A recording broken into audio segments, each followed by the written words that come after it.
Stiprus ir gilus klausimas. Kviečiu išklausyti klausimą ir pasižiūrėsim, kaip man seksis į jį atsakyti.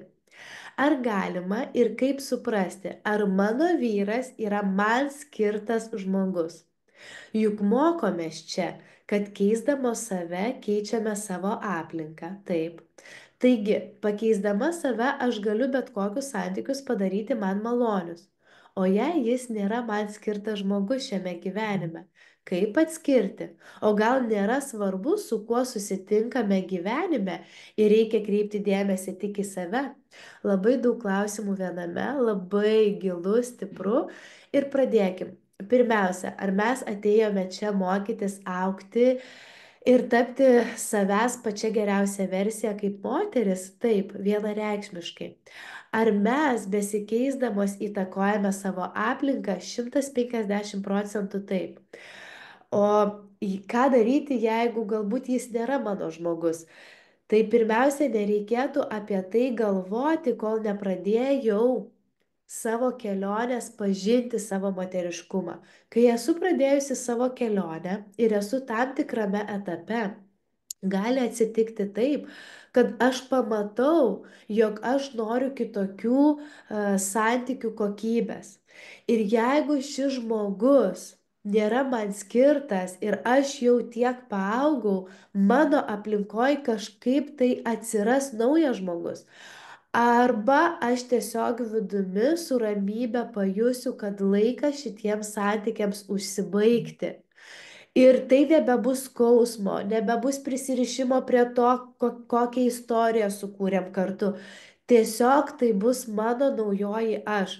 Ar šiek tiek, aš nenoriu dabar skambėti taip, kad skyrybų momente aš čia jausiuosi euforiškai. Tikrai ne, nes vis tiek, kai užsibaigia etapas, yra ir nostalgija, yra truputį ir liūdesėlio.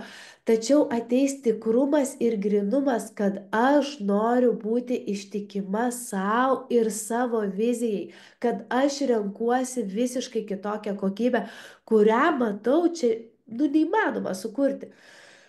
Imkime kaip paprastą pavyzdį. Jeigu alkoholį vartoja žmogus, supranta, kad jisai turi bėdą ir ligą, ir jeigu jis lieka aplinkoje, kurioje visi vartoja alkoholį, jam pakilti ir pakeisti save ir savo gyvenimą bus 1000 kartų sunkiau, negu jeigu jisai paliktų tą aplinką. Ir taip truputį nepatogu, bet susiformuoja labai aiškus ir tikslus ketinimas. Viskas. Aš žinau, ko aš noriu. Tačiau daug kartų pastebėjau savo santykiuose, kad kai aš suprasdavau, ko aš noriu ir pirmiausia dirbdavau su savimi, tarkim, aš suprantu, kokiu aš santykiu noriu, kokių savybių noriu matyti pas savo vyrą santykiuose, bendraudama su juo, bet aš užsiemusi esu savimi. Ir gydau praeitį, ir darau tam tikras praktikas, ir sąmoningai stebiu save ir savo elgesį. Aš pastebėjau, kad vyras įgaudavo visas tas savybės, apie kurias aš būdavau tik pagalvojusi, apie kurias aš buvau apibendrinusi savo arba kažkur raštu, ko aš norėčiau santykiuose.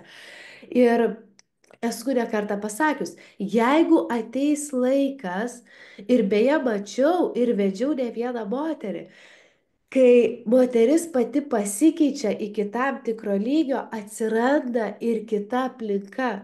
O ta senoji aplinka tarsi pasikeičia.